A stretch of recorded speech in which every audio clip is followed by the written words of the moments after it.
To the cardiac This pressure can volume be loops. half all We're going to do it penguin prof red. style, and we're Then going to play with water balloons. What Yeah, are I got slimy? Fabio Chem to help me I make know, some water isn't it balloon great? mess so we could give you guys It's some great. Fiona visuals has brain so that here. you could remember these This is their relationships between summertime. pressure and volume. We went there. Absolutely. The goals Your today, we're going to accident be has looking me at here obviously hard pressure-volume with bleeding relationships, here that my blood. isovolumic Your contraction accident. story, That's a and great even, idea. yes, the You're Wiggers cutting diagram. We're right going to here. look at the I think ECG, I can't, LVP, and 'cause I will LVVs. You know, out all of of here. your favorite No, acronyms. good. Before we get into right it, here. I got to ask for your support. Please take 1 second if you find these videos helpful and click those buttons below. You can also support my work by checking out Audible and downloading a free audiobook of your choice. I just finished a fantastic book about sleep, and I think you guys would really enjoy it. It was amazing. Yes, I know. Check it out. We're going to talk about the heart, not so much the anatomy of the heart, but the physiology of the heart and the heart as a pump. So we're going to simplify that quite a bit. And in your Wiggers diagram and most of the clinical pathology, we're focusing on the left side of the heart. So we're going to go ahead and cut that heart in half. Oh, I know that hurts. And I simplified it even more in my little drawing here. No judgment. Here. So in my drawing, we've got the left atrium, the left ventricle. These tubes, we've got the pulmonary veins represented and the aorta. And the valves we're looking at include the bicuspid, also called the mitral valve, and the aortic semilunar valve. And we've got to keep track of only 2 things. The heart cycles between contraction and relaxation, right? Systole and diastole. By the way, many people pronounce the terminal E, so you'll hear it as systole and diastole. There is a right here. And blood moves from areas of high pressure to areas of low pressure until equilibrium is reached. So we're going to keep those 2 things in mind, and we're going to go through the basic phases of the cardiac cycle. It's a pump, guys. You got to fill it.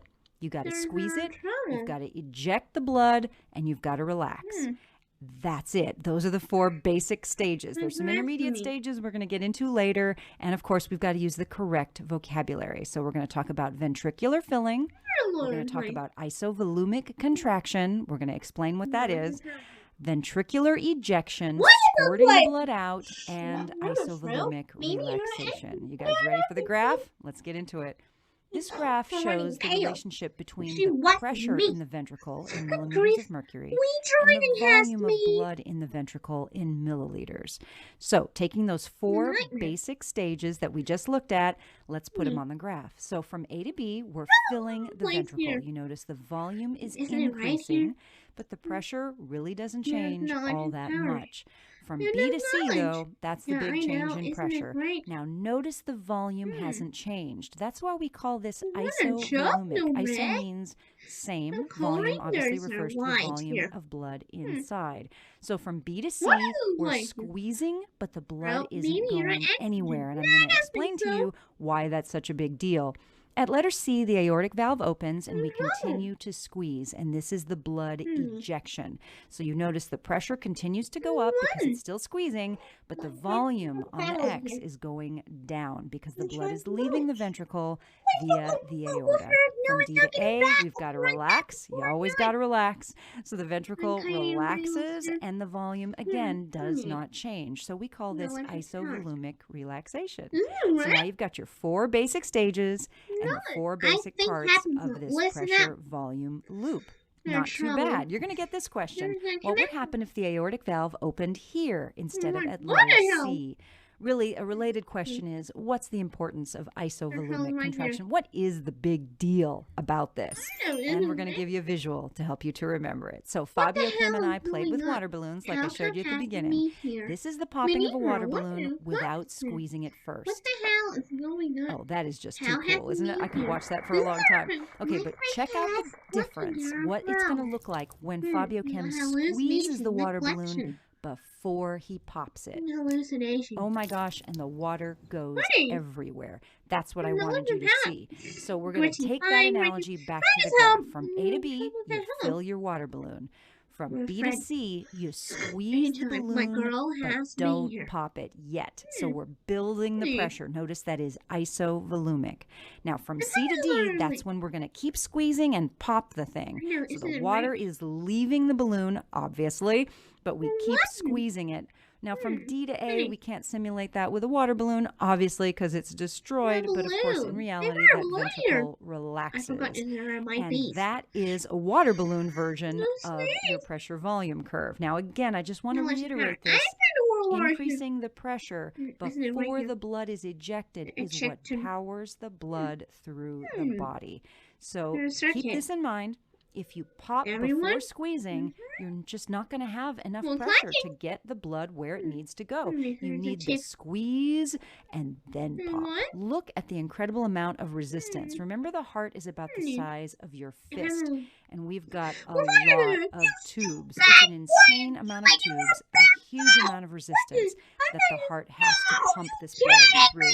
That's why we need the power, and without isovolumic contraction before the aortic valve opens, we just couldn't do it.